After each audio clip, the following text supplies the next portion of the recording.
Seguimos os passos de Ubaldi. E hoje é um momento muito especial para nós, porque nós vamos encontrar Deus, assim espero, né? Ou pelo menos tomarmos notícia de que é possível encontrarmos com o nosso Pai. Porque o capítulo de hoje, que é o capítulo 15º, se chama A Procura de Deus, que nós vamos estudar hoje. Trouxemos para vocês, para quem ainda não pôde divisar a face do nosso Senhor, o retratinho de Deus. Pelo menos assim está pintado na Capela Sistina, uma das poucas representações que nós temos do nosso Deus ocidental, né? Um velho barbudo, no instante em que cria Adão, nosso pai. É claro que todos conhecem essa famosa estampa de Miguel Ângelo. Curioso também, né, que nós, já que estamos aí imersos na procura de Deus, contar uma pequena historinha para vocês, por curiosidade. No ano de 1512, no dia de finados, acho que é 2 de novembro, ainda era, né? 2 de novembro naquela época, possivelmente a mesma data de hoje, né? Então, no dia 2 de novembro de 1512, o Papa Júlio II e sua comitiva compareceram na Capela Sistina para observarem o andamento dos trabalhos de Miguel Ângelo, que estava então fazendo esse afresco, famoso afresco, com seus colaboradores na cúpula da igreja. E quando o Papa Júlio II entrou e olhou para cima, ele ficou ruborizado, ficou vermelho, abaixou a sua face, pegou o seu cajado e desferiu um golpe mortal na cabeça de Miguel Ângelo. Miguel Ângelo foi muito esperto e pôde, num gesto, né, rápido, desviar-se daquela pancada que poderia lhe ser fatal. O Papa estava enfurecido exatamente porque Deus estava nu. Então ele proibiu que a sua comitiva dirigisse o olhar para Deus nu, né, que seria uma afronta, e ordenou a Miguel Ângelo que tratasse de vestir o nosso Senhor. Miguel Ângelo, então, apressadamente, antes que ele morresse, né, em decorrência do fato, ele apressadamente fez essa camisolinha para Deus. Por isso que Deus está de camisola. E o Adão não tem problema nenhum ficar nu, né? Então essa é a história curiosa de por que na Capela Sistina nós vamos encontrar Deus com esta camisolinha, que, convenhamos, não é uma camisolinha assim tão elegante não, né? Tá bem? Mas foi acrescentada depois. Dizem os historiadores, né? Não se sabe se é verdade, mas dizem que Miguel Ângelo retratou o Papa Júlio II num dos cantos do seu afresco, com uma cara bem zangada e com duas proeminências na testa, né? Como se fosse uma entidade diabólica, né? Vocês talvez não estejam vendo, não está tão claro, né? E dizem que esse é o Papa Júlio II numa vingança do Miguel Ângelo diante do ocorrido. Então temos aí a oportunidade de observarmos o antropomorfismo humano. É o homem criando Deus à sua imagem, né? Então o homem sempre imaginou Deus um gigante humano, um homem agigantado, sentado nas estrelas, comandando os nossos destinos aqui na Terra, né? Naturalmente que é uma inversão de valores, porque Deus não pode ser expresso em nenhum tipo de imagem. Então Ubaldi nos fala da procura de Deus neste capítulo, que é um dos grandes anseios da alma humana. Se nós somos filhos do divino, onde está o divino? Onde está o nosso Pai? E nós, de certa forma, nos acomodamos com a ideia de que Deus se oculta no infinito, Deus se retira para altitudes incomensuráveis, inacessíveis a nós, pobres mortais. Mas lá no fundo da alma nós nos perguntamos, por que o nosso Pai se apresenta desta forma tão oculto aos nossos olhos e até mesmo ao nosso coração? No fundo nós não sabemos responder. Dizem-nos os espiritualistas que à medida que nós evoluímos, à medida que nós nos despertarmos para a santidade e para a angelitude, quando nós alcançarmos as grandes altitudes do Espírito, nós perceberemos Deus, nós teremos uma presença de Deus mais intensa em nossas vidas. Mas ainda assim, não se justifica para nós esta aparente ausência de Deus na nossa realidade. É um dos grandes contrassensos da criação. Um pai que se ausenta do seu filho, sobretudo quando o filho é tenro, pequeno, inseguro, medroso e tanto necessita da mão paterna. É algo que nós não sabemos explicar, porque nós mesmos estamos muito mais próximos dos nossos filhos quanto mais tenro eles são. Quando são bebês, nós os estreitamos no nosso peito, os carregamos, os alimentamos e não nos retiramos da sua presença de modo algum até que não precisem mais de nós. Não é verdade? Mas Deus parece ter uma atitude um pouco diferente, porque Deus parece estar mais ausente quanto mais tenro é o espírito, não é?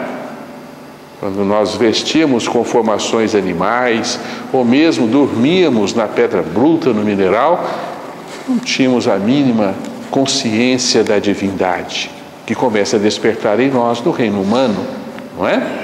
Ainda assim, Deus permanece ausente de nossas vidas. Onde está Deus? Como encontrar Deus? Esse estudo de Ubaldi começa com a citação de uma frase famosa de Santo Agostinho, que é uma frase um tanto quanto poética e que traduz os sentimentos de uma alma. E muito me cansei procurando-te fora de mim, enquanto te encontravas dentro de mim. Santo Agostinho, então, tinha um grande anseio de encontrar-se com Deus, procurou Deus a vida inteira e no final da sua vida ele se dá conta de que Deus estava dentro dele. E ele se cansou procurando Deus no mundo exterior.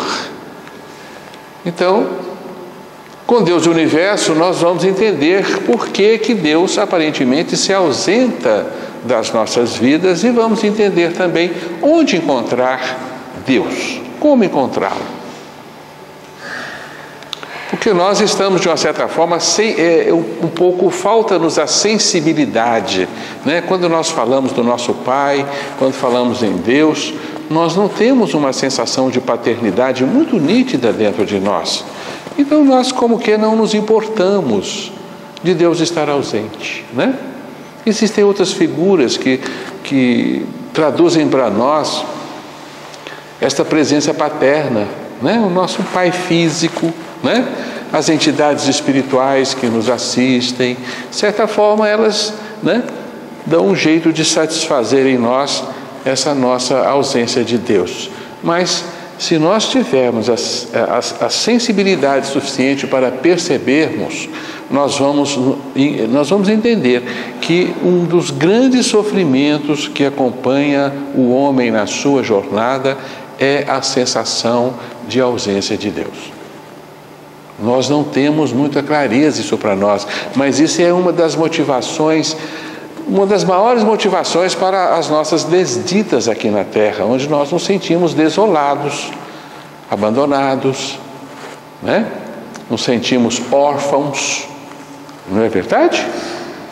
E a gente recorre a Deus, mas na verdade nós temos quase certeza que estamos entregues a uma orfandade e vivemos num cantinho do universo, uma poeirinha cósmica que é a Terra, perdida na imensidão cósmica, e não detemos nenhuma importância aos olhos de Deus, E somos uma pulguinha né, habitando essa poeirinha cósmica que é a Terra, diante dessa imensidão que é o universo, o que nós valemos, né? Que valor temos? Não é verdade? Essa é a imagem moderna do homem que, como sabemos, muitos desistem, inclusive, de acreditar que Deus existe, não é? Isso não prova a nossa rebeldia, né? Sim, claro. Porque imagina só se um pai de amor, que é amor, vai abandonar. Como que é possível isso, né? E essa sensação de abandono era tão presente na gente, essa orfandade, mas eu acho que é a culpa mesmo que é. Com certeza, a queda do espírito explica isso, né? Então, o primeiro convite nosso é despertarmos-nos para esse sofrimento e esta dor. Porque se você não sente a ausência do seu pai, você não tem como procurá-lo, você não precisa de encontrá-lo, né? Então nós temos que despertar isso no nosso coração, de sentir, mas Deus, onde é que estás, né? E ir buscá-lo. Buscá-lo. Sim. Se nós não partirmos em busca dessa procura, não vamos encontrar tão cedo, né? Então vamos seguir o balde. Há uma descoberta fantástica, maior do que todas as descobertas científicas do homem. A maior descoberta que o Espírito pode fazer é que Deus mora no seu interior. Que Deus está tão presente dentro de nós, muito mais do que nós imaginamos. Que Deus é muito mais íntimo de nós do que nós de nós mesmos. Isto deveria ser a maior descoberta do homem, ainda não é. Nós achamos que há outras descobertas mais importantes, mas não há. Porque o dia que nós nos dermos conta deste fato, isso deverá ser um marco na nossa existência. Nós descobrimos que Deus está na nossa intimidade. Isso para nós ainda é um postulado teórico, porque nós não sentimos isso. Então eu acredito, você fala que Deus está no meu interior, eu acredito, mas eu não consigo ainda percebê-lo. Na dureza do meu coração, na minha insensibilidade. Eu fico imaginando que nós não percebemos isso, porque o Deus que a gente gostaria era um Deus diferente. Era um Deus que atendesse às minhas demandas. Os nossos caprichos. Os nossos caprichos. Então, como não atende, então que Deus é esse que não me atende segundo o meu capricho ou a minha imagem, que eu acho que deveria ser? Então, assim, Deus está dentro de mim, eu não reconheço o que eu quero no encontro. Então, é essa luta. E nós sabemos olhar para fora e não aprendemos a olhar para dentro. O nosso olhar interior ainda é um olhar enceguecido. Não divisamos nada no nosso íntimo, né? Então nós temos que despertar essa visão. Nós somos o ego, o resto é Deus? Sim, é isso mesmo. Esta é a grande descoberta que desloca o eixo do ser e que a ciência nem de leve pôde conceber. Podemos agora dizer ao homem imerso nas trevas: desperta e sentirás que Deus está ao teu lado, está dentro de ti, é a tua vida, a vida de tudo. Descobrir o divino que está em nós e com ele aprender a viver eternamente, esta é a nossa maior descoberta. Maior desafio. Maior desafio. Então tem um ditado oriental que é muito interessante, que diz que nós procuramos Deus como alguém que monta num boi e sai pelo mundo afora procurando um boi. O boi. Para nós aqui é mais comum o cavalo, né? Alguém que monta num cavalo e sai procurando o cavalo. Cadê o cavalo? Mas ele está montado no cavalo e não vê que está montado no cavalo. Então somos nós, né? Deus é o nosso sustento, Deus é que nos forma, Deus que nos dá vida, Deus que nos carreia, digamos assim, e a gente sai pelo mundo afora procurando Deus enquanto está, né? Está movido por Deus, como alguém que está montado num cavalo e procurando um cavalo, né? Se tiver para Santiago de Compostela, vem mandar para você. De forma que nós identificamos um critério de identidade entre nós e Deus. Deus só pode ter criado deuses. Nada mais era possível a Deus criar a não ser deuses. Isto é da lei, né? É uma lei de paternidade, uma lei de hereditariedade, né? Você se doa aquilo que você gera a partir de você. É por isso que no nosso mundo, filho de peixe é peixinho, filho de pássaro é passarinho, né? E vaca é um bezerrinho, e vai assim, né? Então, filho de Deus é um hominho, perdão, filho do homem é um hominho, mas filho de Deus só pode ser um deusinho, né? Não há possibilidade de Deus criar nada diferente. Então, Deus criou essências puras. Deus criou seres vestidos da sua mesma natureza. Seres incorpóreos, né? Seres feitos de uma substância inimaginável por nós, mas seres feitos como o próprio Deus e dotados de poderes próprios de Deus, atributos próprios de Deus, né? E é Jesus que nos falou: sois deuses, e nós esquecemos disso, né? Esquecemos que somos deuses. E o dia que nós tivermos certeza disso, então não haverá mais lugar algum no nosso íntimo para qualquer tipo de receio, de preocupação, de tristeza, de sofrimento, porque nós entenderemos que tudo isso é passageiro, né? Que tudo isso é superável, que nada pode afetar a nossa natureza divina. Nada pode denegrir a nossa natureza divina, né? Que se estamos vestidos de ego, somos dados a maldades, isso também é provisório, né? Porque Deus nos deu liberdade, fomos criados como Deus, e um dos atributos de qualquer Deus é a liberdade, né? Não deve a compreensão de tudo isso encher-nos de alegria, de um otimismo fecundo em meio a qualquer dor? Deveria ser, né? Mas nós não a incorporamos ainda. Essa informação está só no intelecto. Ela não vestiu o nosso ser. O dia que nós vestirmos essa verdade em nós, né, nada nos será impossível, né? Mas, infelizmente, nós ainda temos esses empecilhos, né? Essas verdades ainda, elas pairam no nosso intelecto e não fecundaram verdadeiramente o nosso coração, né? Então, nós somos maior que o universo. Nós somos muito mais do que galáxias, né? Nós somos seres inconcebíveis, detidos num torrãozinho, numa poeirinha diminuta que a gente chama corpo. Corpo. Nosso corpo, né? Uma imensidão infinita detida num corpo, né? Num cérebro, né? E nós achamos que é tudo que somos e tudo que temos. E isso não é nada diante de todo o nosso imenso poder, né? De toda a nossa vastidão infinita, né?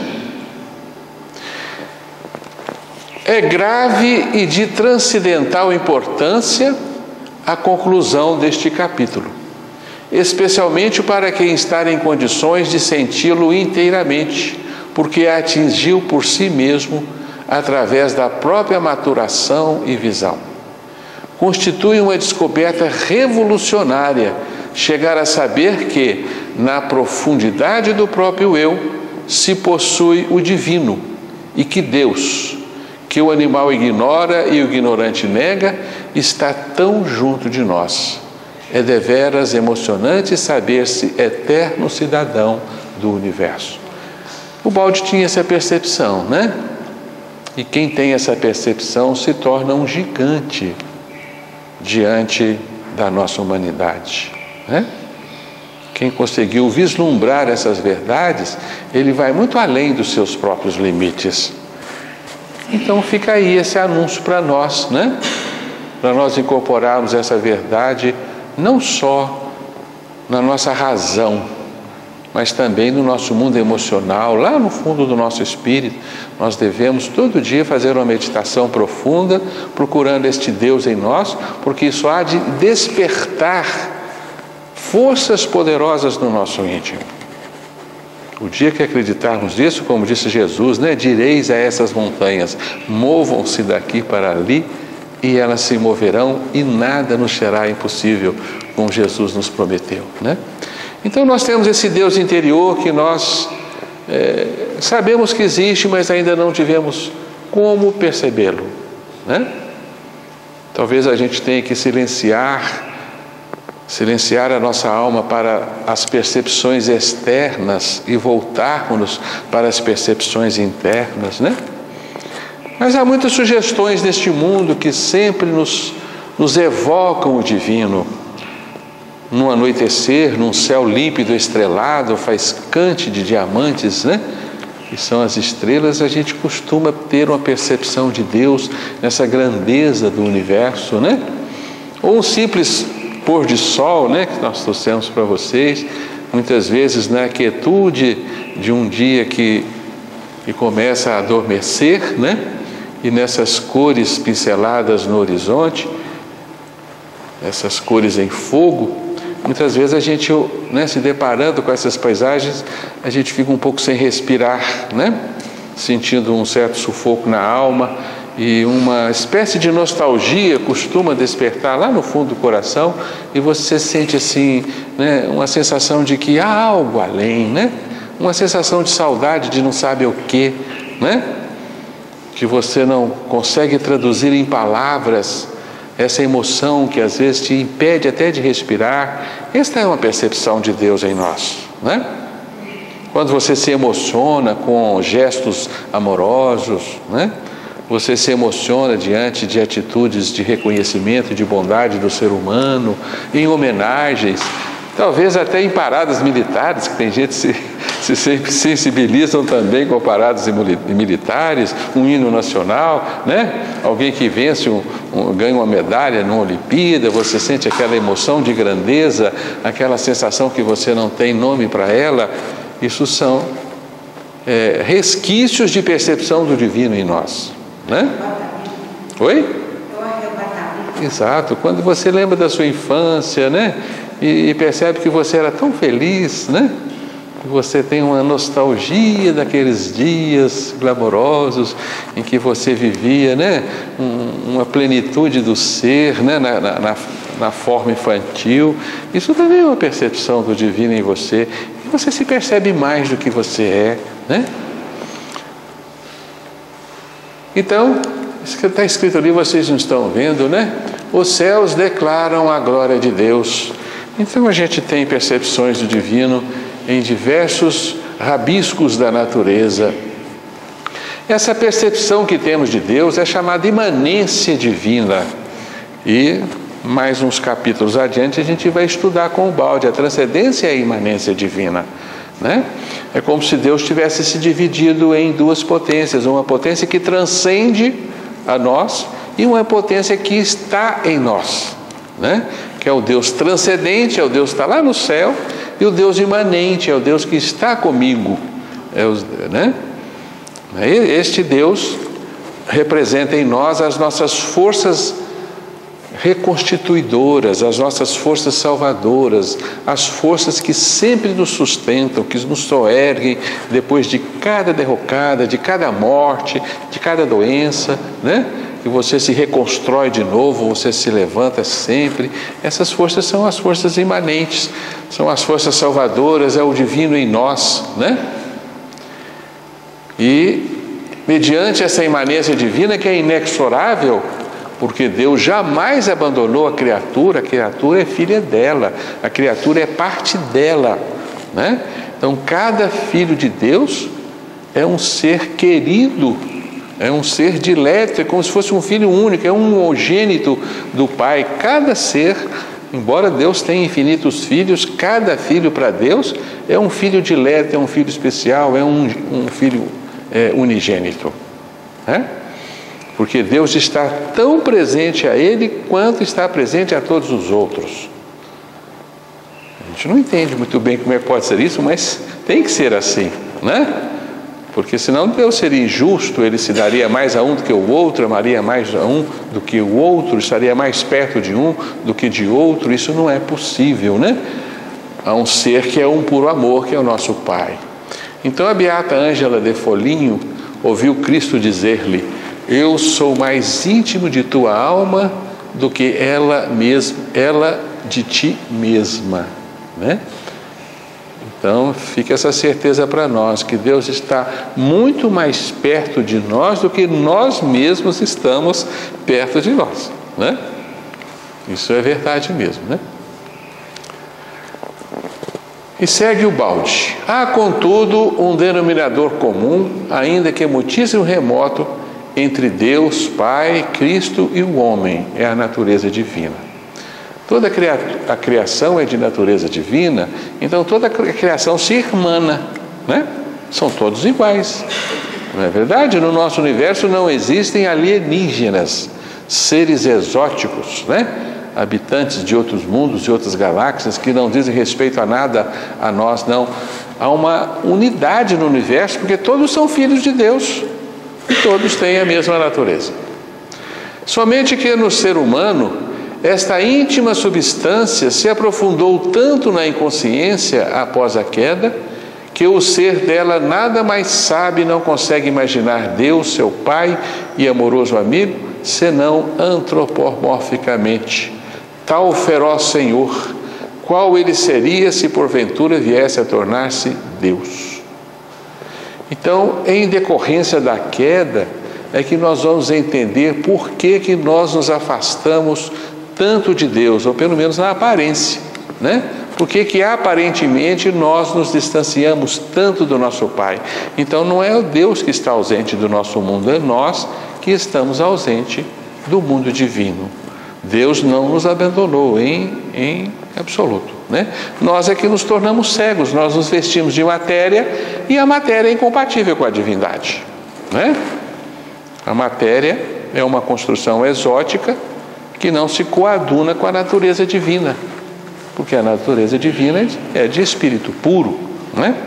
Então a matéria se tornou em nós, né, uma alteração da substância que nos faz aparentemente afastar de Deus, né? E Deus permanece na nossa inconsciência profunda. É como se nós tivéssemos perdido o íntimo contato com a nossa própria natureza. Isso é uma doença muito grave, é a doença da queda, e nós portamos essa doença e vamos demorar muito para curá-la, né? A nossa sensação de separação de Deus. O professor Pierre Weil, né, que foi um psicólogo famoso aí, ele chamava isso de crise de separatividade. Ele chamou isso também de neurose do paraíso perdido, né? Que nós vivenciamos essa sensação e ela se traduz em nós com diversas modalidades de enfermidades psicológicas e até mesmo físicas, né? Isso se traduz em diversas patologias para a espécie humana e que nós ainda não demos conta que na origem de todas elas está a nossa ausência do divino. O medo, por exemplo, a ausência de Deus. A insegurança, a ausência de Deus. Sensação de ser inferior, complexo de inferioridade, a ausência de percepção de que você é divino e vai por aí afora, né? As sensações todas que maltratam o ser humano, elas têm a sua origem na nossa separação de Deus, que é consequência da queda do espírito. Não haveria por que explicarmos de outra maneira, né? O porquê da ausência de Deus do nosso mundo em que vivemos. Por que Deus nesse mundo está na essência dos fenômenos e não na manifestação dos fenômenos? Porque Deus, naturalmente, não pertence a este nosso universo, que é a criação nossa, né? Não é isso que o Balde nos falou? Exatamente. Então isso explica a aparente ausência de Deus na realidade do mundo, né? Que até permite que Deus seja negado, até permite que ele seja descartado, né? Mas nós sabemos que se não houvesse a presença de Deus, o nosso universo não existiria, nada existiria, evidentemente, né? O que significa imanência, senão que Deus permaneceu no fundo do nosso ser como espírito, a animá-lo e fazê-lo evolver, reconduzindo-o a Ele? Esse é o significado da imanência. O espírito, como já afirmamos, é o fundo comum entre Deus, Pai, Cristo e o homem, e só através desse fundo comum é possível a comunicação. Então nós só vamos encontrar Deus lá no fundo do nosso ser, da nossa consciência.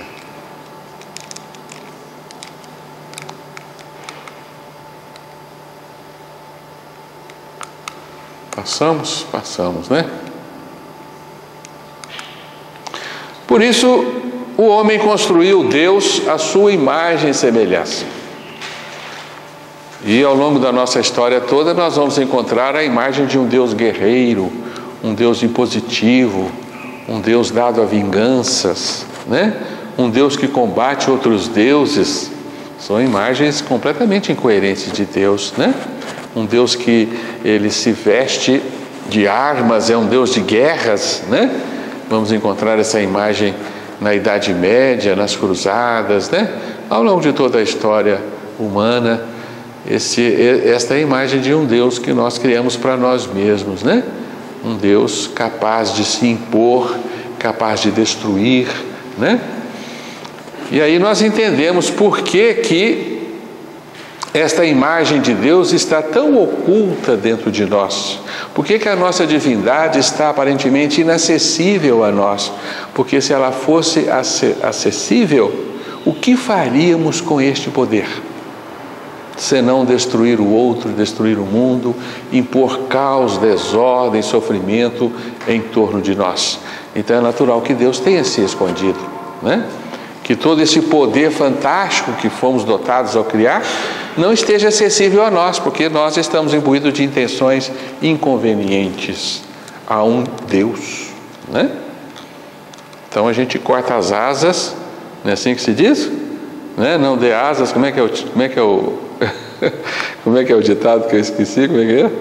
Não se dá asas, não é? A cobra, se der asas à cobra é de nós, né? A cobra não pode ter asas, né?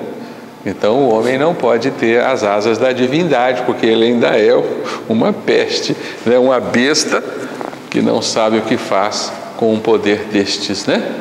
Por isso o balde nos diz: a primeira rebelião está sempre pronta a explodir de novo no íntimo do ser, no antissistema onde vivemos. A primeira rebelião está sempre ativa em nós. Se nós tivermos uma possibilidade, nós nos manifestamos, né, com a inversão de valores que nos caracteriza, né? Que é o desejo de dominar, de impor, de destruir, de rebelar-se contra qualquer tipo de ordem, né? E nós achamos que a nossa felicidade é isso, né? Isso está estampado aí nos nossos filmes, né? Nos romances que permeiam a vida do homem, não é verdade? Os filmes são assim, sempre pessoas poderosas querendo o domínio do mundo, né? Não assistimos sempre isso? As películas aí de Hollywood, né? Temos sempre esta imposição de domínio, né? Então nós não chegaremos à essência de Deus servindo a dois senhores, como disse Jesus. Ou você serve a divindade ou serve ao ego, né? Ou você se entrega aos deleites do mundo ou busca os deleites genuínos do Espírito, para que você então encontre Deus em você. Então nós não podemos continuar servindo aos interesses do mundo em que vivemos, porque nós não encontraremos o divino, né? Essa é a mensagem do Evangelho. É preciso então um mergulho no nosso próprio interior. Para isso haveremos de ter coragem, né, de mergulhar no infinito interior, que nos dá vertigem se nós pudéssemos divisar esse infinito interior em nós, né? Nos daria muito medo, porque somos pequenos ainda, né? O problema da ascensão espiritual ou sublimação tem duas raízes no cosmos e não é solúvel a não ser em função do grande problema do ser, de ser consciente nas profundezas do espírito. Vejam bem que essa afirmativa de Ubaldi é muito importante, de ser consciente no inconsciente. Quer dizer, transformar o inconsciente em consciente. O dia que nós nos tornarmos consciente no inconsciente, nós estaremos prontos para o encontro com Deus, né? Tá certo? Teremos absorvido todo o manancial que reside no nosso inconsciente. É um mergulho consciente, né? Um mergulho totalmente consciente. E aí é um mergulho em todo o inconsciente, né? Em todo o inconsciente. Não só o sub, mas como o super. Todo o nosso tempo, exatamente. Descobrindo as trevas que há em nós. E a luz também, absorvendo todo o passado e todo o futuro, né? Mais sobe, mais denso. Isso mesmo, Sr. Raimundo. É um encontro total com as profundezas do ser, tanto com as trevas que deixamos aí, né? Tanto com as trevas que nos contaminam, quanto a luz, as intensas luzes que trazemos no nosso inconsciente. Como fazer isto? A evolução está trabalhando incansavelmente para nos levar a este mergulho. Esta é a essência da vida, é o objetivo máximo da nossa existência. Então, se a gente sofre, se a gente tem que trabalhar, se a vida nos impõe uma série de sacrifícios, né? É exatamente para nos permitir este mergulho interior. Não há outro objetivo neste universo a não ser o nosso encontro com Deus. Esse é o máximo objetivo da existência. Por isso a gente, repetindo uma frase tão dita, o universo conspira para que a gente se encontre conosco e com o Deus que está em nós. Nossos meios para isso: conhecimento de si mesmo, reforma moral, sensibilização. Nós temos que nos tornar sensíveis ao divino em nós, Conhecendo a nós mesmos é o caminho para o divino, e reforma de sentimentos, muito mais do que inteligência, não é verdade? Por isso aprendemos com o Balde, A razão procura, mas só o coração encontra. Isso é extraordinário, porque isto é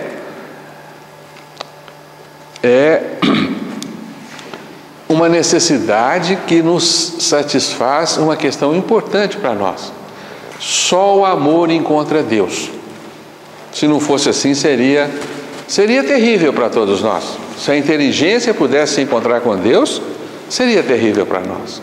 Não teríamos garantia nenhuma de que esse universo seria um lugar aprazível para todos nós, um lugar amoroso, um lugar confortável para todos nós, onde todos iriam amar a todos e seriam amados por todos. Nós iríamos encontrar adversidades, lutas, dissidências, atrocidades, Então, é extraordinário isso, quando a gente para pensar nessa questão, de que só o amor leva ao despertar da divindade em nós. E que extraordinário que é isso, porque do contrário seria impossível, nós aspirarmos por qualquer felicidade futura neste universo. Se nós pudéssemos encontrar seres dotados de capacidades extraordinárias, mas mal intencionados, o que seria da vida nesse universo? Assista essas ficções científicas absurdas, tem aí Guerra nas Estrelas, e vocês poderão imaginar que é um ser dotado de capacidades extraordinárias, mas desviado nas suas intenções, Vão promover guerras de mundos, ad eterno, que absurdo que é isso, Então o futuro só é pertinente ao amor. O último significado da evolução: despertar em nós o Deus imanente, oculto na profundeza do espírito. Tornar de novo, olha aí, porque já estivemos, de novo consciente e vivido aquilo que, havendo se invertido pela queda, tornara-se inconsciente e morto em nós, Tá certo? Então nós devemos despertar de novo o divino que dormita em nós. Esse é o significado da evolução, Todo o trabalho da vida, o sucesso ou insucesso, a alegria ou a dor, através de infinitas provas, infinitas reencarnações, tudo se reduz a isto: catarse, sublimação, sensibilização sensória, psíquico-moral, maceração ou maturação evolutiva, superação da treva ou da ignorância pela luz ou conhecimento. De forma que a evolução está trabalhando ativamente em nós, o universo todo trabalhando ativamente em nós para despertar a nossa divindade. Essa é a finalidade última da vida, E se no nosso universo nós encontramos paisagens belíssimas e aprazíveis em meio ao tumulto, em meio as conturbações da própria natureza, né? As forças destrutivas que periodicamente convulsionam o nosso planeta e esse universo. Em meio a essas paisagens, por vezes tétricas, nós vamos encontrar sempre paisagens amenas, que nos suscitam a presença de Deus, né? Então a natureza é assim, né? Ela nos traz imagens tétricas e terríveis dos entrechoques sanguinolentos dos seres, mas ao mesmo tempo ela nos apresenta os seus ambientes aprazíveis, que nos confortam, né? Demonstrando-nos que é evidente a presença de Deus no nosso universo. Como diz Paulo de Tarso, né, nós precisamos esvaziarmos-nos de nós mesmos para nos preenchermos com o divino, né? Esvaziarmos-nos de nós mesmos é renegarmos toda a nossa inferioridade, é fazer morrer o nosso ego com o seu individualismo, com o seu personalismo, né? Com os nossos melindres, nossos caprichos e nossos desejos insanos. Então é esvaziar-se de tudo aquilo que nos motiva nesta vida, porque nessa vida você quer crescer, você quer ser poderoso, você quer ser rico, você quer ser, né, invejado, idolatrado, você quer ser mais bonito, né? É esvaziar-se de todos esses desejos, né, para nos preenchermos de Deus. O Balde nos fala então de desfazer-se em Deus, desfazer o ego, desfazer o nosso individualismo, o nosso personalismo deve ser desfeito para que o divino nos preencha. Devemos percorrer uma distância para chegar a Deus, não espacial, mas evolutiva e vibratória. Vizinhança é sintonização. Então isso nos remete a uma questão muito importante para nós. Deus não está escondido lá no infinito incomensurável, lá em alturas inatingíveis. Não, Deus está tão presente aqui e agora quanto em qualquer outro lugar do universo. Então nós não temos que ir a lugar nenhum nesse universo para encontrar Deus, senão dentro de nós mesmos. Então não há distância física que nos aparte de Deus. A distância é vibratória. E a distância vibratória, ela pode ser vencida com sintonização. Basta isso. Parece pouco, né? Mas nosso esforço de sintonizarmos com o divino ainda é muito grande para nós, né? Será que o esforço individual nosso ele tem um efeito na nossa maturação, ou esse processo só ocorre por maturação? Acho que há duas coisas, né? Acredito que sim. O nosso esforço tem efeito sobre a nossa maturação, e a nossa maturação nos facilita a sintonia elevada, né? As duas coisas são verdadeiras, né? Eu digo assim, o esforço imaturo talvez não sei. Eu acho que o esforço leva à maturação. Assim, ué. Mas tem que ter as duas coisas. E a maturação favorece a sintonização elevada, né? As duas coisas. Se não tiver esforço, nós não vamos atingir o desejável, né, nível vibracional elevado para sintonizarmos com o divino, né? Daí os místicos sentirem a sua personalidade desfazer-se em Deus, no qual se anulam como egocentrismo separado, porque vêm a assumir cada vez mais a vibração do centro. É como se fosse a morte, mas não é uma morte verdadeira para o ser, né? É uma morte para o nosso ego, para a nossa inferioridade, né? Por isso Jesus afirmou que se o grão do trigo não morrer no seio da terra, ele não germina, não floresce, não produz frutos. E o trigo aí representa o nosso ego, o nosso personalismo, que precisa morrer no seio da matéria bruta para que o espírito germine, né? Por isso Jesus também nos diz que quem quiser a sua vida, perdê-la-á. Quem doar a sua vida por amor, ganhá-la-á, né? Então, quanto mais nós nos fecharmos em nós mesmos, mais distante estamos do divino. Por isso essa necessidade de desfazer o nosso ego. Quanto maior o progresso nesse sentido, tanto mais difícil se torna distinguir-se como eu. Mas em compensação, o eu se sente viver mais como Deus, isto é, como vastidão, potência e unidade. Por isso Paulo dizia: não sou eu que vivo, mas Cristo que vive em mim, né? Nós não entendemos ainda como é que é isso não. Isso ainda é um postulado teórico para nós, né? Isso cheira panteísmo. Panteísmo, mas não é, né? Não é, porque não é a nossa morte. Você não vai se desfazer em Deus. Você vai continuar sendo uma individuação em Deus, né? Você vai se sentir um infinito, mas não vai se dissolver, porque senão seria a nossa morte, né? Então a nossa caminhada consiste em desmaterializar, porque a matéria nos afugenta de Deus, né? A matéria é uma vestimenta que nos isola de Deus. Então nós temos que nos desmaterializar, né?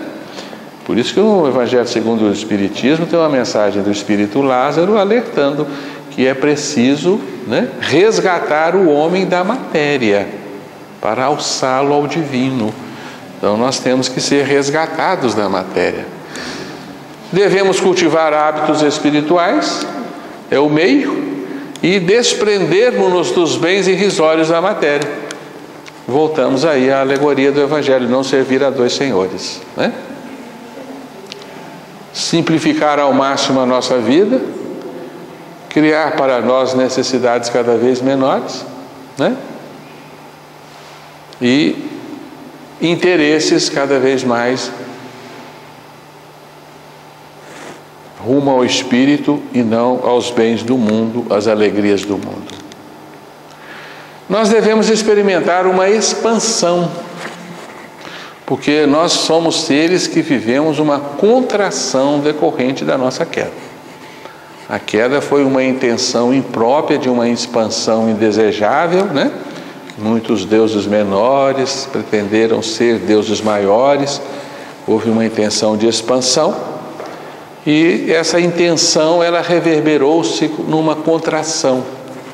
Então, hoje nós experimentamos a contração da consciência na prisão da matéria. E a nossa consciência deve novamente expandir-se. Por isso a evolução, ela está caminhando em nós como uma expansão do nosso ser em todos os sentidos, né? Estamos permanentemente expandindo em conhecimento, em valores, em possibilidades, né? E a grande alegria do ser é a expansão. Não é à toa que a gente quer sempre crescer, quer sempre ter mais, quer sempre ser mais. Isso é natural em nós, né? Isso é uma prova contundente de que nós estamos contraídos, porque a gente sempre quer mais. É como uma sementinha que está sempre lembrando que ela é uma árvore frondosa e ela quer ser novamente essa árvore frondosa. Então ela vence todas as resistências, todos os obstáculos possíveis, né, para crescer e desenvolver-se. Por isso a nossa febre de ascensão, né? Por isso essa força que palpita incansável em nós, que nos quer sempre mais, sempre mais, sempre mais. E nós somos insaciáveis, não é isso? Tudo que se dá para nós, você quer mais, quer mais, quer mais. Isso é fruto, então, da nossa contração. Então, nós precisamos experimentar uma expansão divina, não a expansão do ego. Este é o grande problema do homem, porque ele acha que a sua alegria é expandir o ego. Expandir o ego motiva novas contrações, né? Então, quando a gente quer ser mais do que o outro, quer se impor o outro, quer ocupar lugar do outro, você está realizando uma expansão inadequada que vai resultar em contração. Quando você está roubando valores do outro, né? Ou seja, a expansão ególatra, né? A expansão do orgulho, a expansão da vaidade, a expansão da imposição, a expansão através do desrespeito ao outro, né? Isso tudo gera, na verdade, novas contrações. Portanto, nós temos que caminhar para a expansão divina. A expansão divina deve ser motivada por outros interesses que não os interesses mundanos, né? É o que Jesus nos aconselhou: acumular tesouros no céu, né? Não tesouros da terra. Tesouros da terra são infelizmente, péssimos para a nossa felicidade, né? É isso? A expansão do ego, ela é uma expansão que tende a buscar o externo, né? Acrescentar alguma coisa. A expansão divina é completamente contrária. Por quê? Na evolução, nós não acrescentaremos nada ao espírito. Pelo contrário, nós vamos retirar todas as camadas que nós usamos para a defesa própria, segundo as nossas ilusões. Então, a evolução não é crescer acrescentando, é crescer desapegando, para que o nosso Cristo interno tenha direcionando a nossa vida. Isso, desabrochar o que já temos, né? É como uma semente, ela já tem a árvore, né? Ela vai desabrochar a árvore que ela já tem. O ego quer conquistar mais fora em quantidade, o divino é interno. Isso. Então, apequenar o ego para crescer. É por isso que Jesus comparou o reino de Deus a uma semente, porque a semente traz o potencial da árvore, né? E nós somos essa semente. Se contraiu, viramos semente de deuses, mas a divindade, a árvore da divindade, na sua plenitude, está em nós. E nós deveremos desenvolvê-la. Quando o homem tiver se tornado consciente da presença de Deus em si, o caminho da evolução estará completo. Não haverá mais necessidade de ir a lugar nenhum, né? E de nada acrescentar a nós pela evolução. Todos procuram Deus ainda que não saibam. O cientista, o hedonista e o que tudo nega, né? Até o ateu está à procura de Deus e não sabe, né? A ciência, quando está em busca de desvendar os segredos da natureza, na verdade ela está procurando desvendar Deus, né? Só que o cientista não sabe, né, dar essa terminologia, chamar isso de Deus na sua busca, né? Mas toda a busca do homem, em síntese, é uma busca de Deus. Qualquer que seja ela, até o drogado, né? Até o viciado, ele está buscando de certa forma Deus. Oi? Que propaga o mal, que faz o mal pelo mal. Ele procura Deus. De alguma forma ele está procurando uma realização, né? Que é uma realização divina nele, né? A realização do poder, né? De uma forma invertida, de uma forma deturpada. O Deus para ele é esse poder. O Deus para ele é esse poder, né? Então todos estão à procura de Deus, queiram ou não, saibam ou não, todos estamos empenhados nessa procura, né? Vocês estão aqui hoje por isso, porque estão à procura de Deus. Eu estou aqui também por isso, porque estou à procura de Deus, né? É o nosso motor, é a nossa motivação essencial. Nós reencarnamos motivados por isso. Não há outra motivação para as nossas vidas. Quem não pode registrar uma vibração não sabe que ela existe. Por isso se nega a Deus, né? Porque você é incapaz de percebê-lo. Então é muito fácil de negá-lo e temos a tendência de negar aquilo que não se vê, que não se sente. O homem sempre foi assim, né? Mas a ciência está insistindo permanentemente, dizendo-nos que o universo é cheio de potências invisíveis, né? Que você não pode perceber, mas elas existem. Quem não estiver preparado não pode receber a luz da verdade. E já repetindo aí, né? A primeira rebelião está sempre pronta a explodir de novo. É necessário fazer Deus crescer em si, em nós, não pelo caminho oposto da exaltação do eu. É indispensável fazer morrer o eu ególatra e dilatar-se através do amor. Então essa outra dilatação, que não é a dilatação do ego, e que nós infelizmente confundimos, né? A nossa busca como se fora a busca da realização do ego. Por isso a gente tem que ter muito cuidado com todos os apelos, até mesmo procedimentos terapêuticos, né? Que entendem que a nossa alegria está na realização do ego, né? E motivam a nossa egolatria, o nosso egocentrismo, né? Como se fora a nossa genuína felicidade. E isso é muito falso e muito perigoso. Então devemos nos afastar de todos os caminhos que ilustram o nosso ego, né? Que nos dizem que a gente tem que se impor, tem que ser você mesmo, tem que partir em busca dos seus interesses, que se dando os interesses alheios, né? São todos caminhos invertidos, que vão, na verdade, nos contrair e nos trazer graves perturbações, né? Cuidado com esses caminhos, porque o mundo está cheio desses convites, né? A todos os instantes, né? Sempre alimentando, exato. Nós somos ricos, abundante, sou doença. As doutrinas da prosperidade material, né? Isso tudo é alimentação do ego. Nós temos que... Isso não nos serve, né?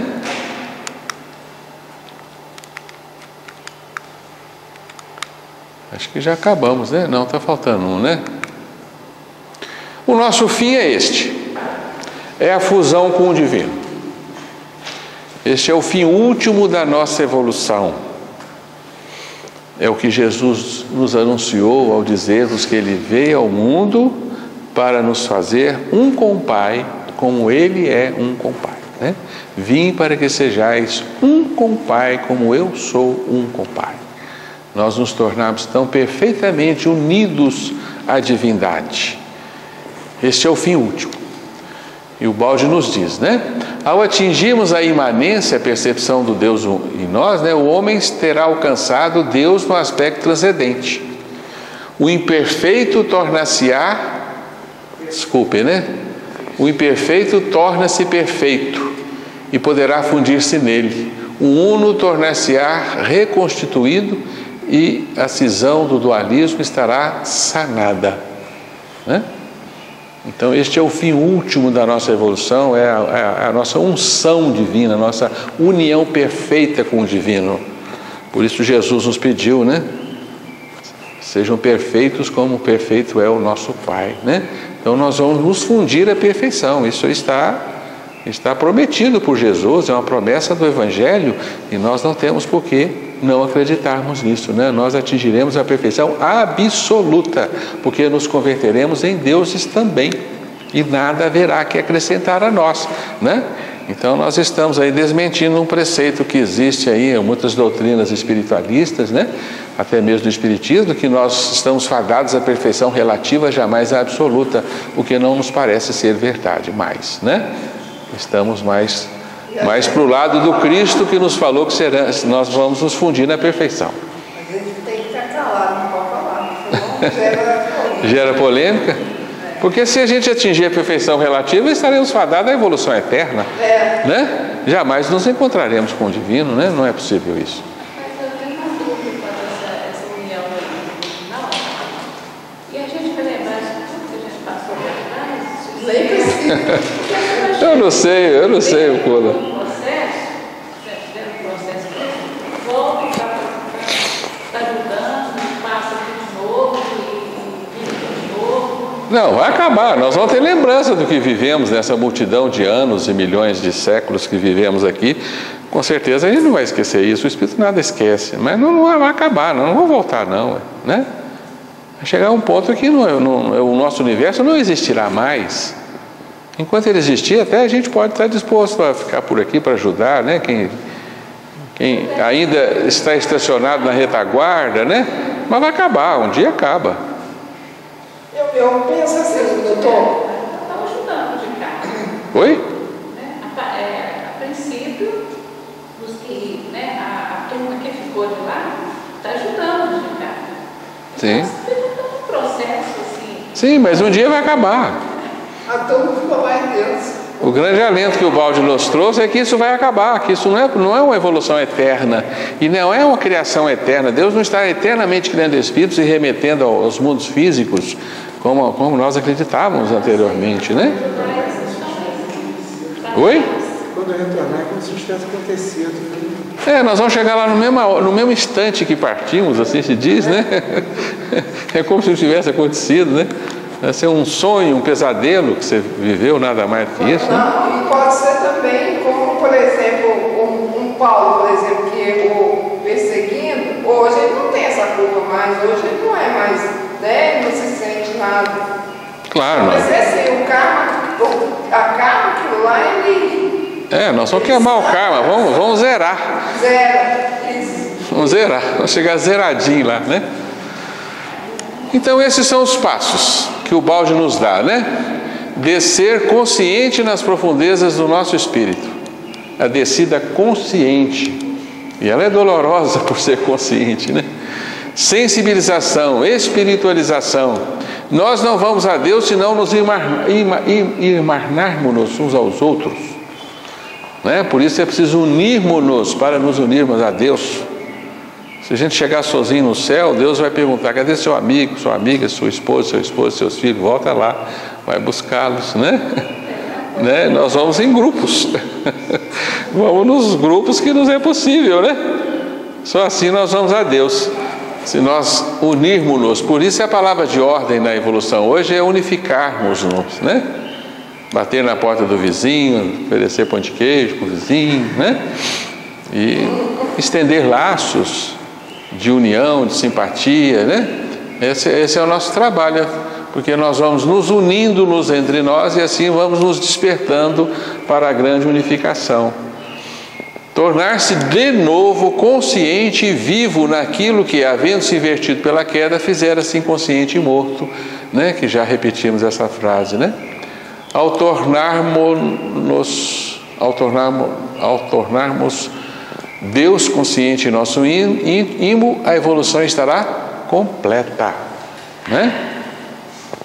Então isso é muito importante, isso é muito alvissareiro em Ubalde, isso é extraordinário, isso dá uma paz imensa em nós, e nós vamos nos fundir a Deus e não vamos evoluir mais, né? Porque estamos cansados de evoluir, e uma evolução eterna é algo terrível, né? Uma evolução para todos sempre, né? Na guerra, é tanta sujeira, tanta maldade, há tanto tempo isso está arrastando com o ser humano, com essa... Na verdade o tempo é ilusão para nós, né? Parece tanto tempo, na verdade não é, né? Mas parece, né? Multidão de anos, né? Quantos e quantos milênios, né? Se você... A irmandade que a gente tem, né? Que nós somos todos irmãos, todos iguais, da mesma essência. A guerra, ela faz exatamente destruir isso. É muito coerência para a minha cabeça, esse tipo de... Sim, claro. longevidade de situação, né? O irmão matava o irmão. Ainda assim é fantástica a lei, né? Porque o ódio une também, né? A guerra aproxima povos, né? Torna inimigos conhecidos, né? Fazem com que se conheçam amigos e inimigos. Então tudo trabalha em prol da unificação, né? Não é verdade? Ainda a maldade está a serviço do bem, né? Não é? Ainda a dor, né, nos educando e nos ensinando, são instrumentos que estão aferindo em nós a realidade do Espírito. Não vamos chegar lá, né? Mas é bom saber que há uma chegada, há um porto final, né? Há um fim para a longa caminhada do Espírito. Isso é extraordinário. Isso é alentador, né? E Cristo nos falou isso, Cristo nos deixou essa alertiva, né? Nós vamos chegar no final, com certeza, né? A evolução estará completa. Nós trouxemos esse poema do Umi, que é um pensador indiano, né? Viveu acho que no século XIII, me parece, né? Ele tinha uma visão extraordinária, né? E ele vai encerrar o nosso estudo hoje, né? Será que nós vamos, como uma gota perdida, nós vamos nos dissolver no oceano e deixar de ser uma gota? Esse é o nosso temor, né, Sheila? Que uma gota, ao se dissolver no oceano, ela é como que se tornasse nada, né? Mas na verdade nós seremos um oceano numa gota. Então você continuará sendo você, porém você viverá o infinito em si, não deixará de ser você mesmo, né? É isso que ele falou. Você não é uma gota no oceano, você é um oceano inteiro numa única gota. O dia que você acreditar nisso, você se torna o infinito, você se torna Deus, sem deixar de ser você mesmo, né? Não é um verdadeiro panteísmo. Não é isso, Sheila? Né? E uma gota jamais sobreviverá. Como que uma gota pode sobreviver separada do oceano? É impossível. Ela evapora. Ela seca. Uma gota só pode sobreviver eternamente se ela se dissolver no oceano. Essa é a vida eterna que Jesus nos fala, né? É a união com Deus. É tornar-se um com o Pai, né? E tornar-se Deus como o próprio Deus. Isso é possível. Nós seremos Deus como o próprio Deus é. Isso é possível, porque fomos criados assim, né? E o Mestre deu esse recado, ser perfeito como nosso Jesus deu esse recado. Ele falou isso, você tem razão. Então nós temos que acreditar que Ele nos disse a verdade. Nós somos Deus, Ele falou. Ele falou. Verdade. Assim encerramos o nosso estudo.